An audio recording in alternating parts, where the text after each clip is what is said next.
আল্লাহ তুমি যেটা আমাকে দিবে এটাকে আটকে রাখার কেউ নেই। আল্লাহ তুমি যেটা আটকে রাখতে চাও, দিতে চাও না, গোটা বিশ্বের সব শক্তি একসাথে মিলেও এটা আমার সামনে হাজির করার ক্ষমতা কারণ। আল্লাহ তোমার সামনে তোমার আনুগত্য ছাড়া অন্য কিছুর কোনো দাম হয় না। এগুলো রাসূল সাল্লাল্লাহু আলাইহি ওয়াসাল্লাম পড়তেন, সকালবেলা পড়তেন আল্লাহুম্মা বিকা আসবাহনা ওয়া বিকা আমসাইনা ওয়া বিকা নাহইয়া ওয়া বিকা নামুতু ওয়া ইলাইকান নুশুর। আবার সন্ধ্যাবেলা পড়তেন আল্লাহুম্মা বিকা আমসাইনা ওয়া বিকা আসবাহনা ওয়া বিকা নাহইয়া ওয়া বিকা নামুতু ওয়া ইলাইকান নুশুর।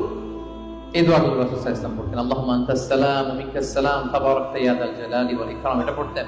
ফজরের সালাতের পর একটা বিশেষ দোয়া পড়তেন আল্লাহুম্মা ইন্নী আসআলুকা ইলমান নাফিআ ওয়া রিজকান তাইয়্যিবা ওয়া আমালান মুতাকাব্বালা।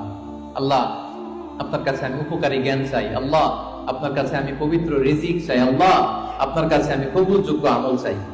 এই দোয়াগুলো রাসূল সাল্লাল্লাহু আলাইহি ওয়াসাল্লাম পড়তেন। প্রত্যেক ফরজ সালাতের পরে 33 বার সুবহানাল্লাহ, 33 বার আলহামদুলিল্লাহ, 33 বার আল্লাহু আকবার, সবশেষে মিলাতেন এই বলে লা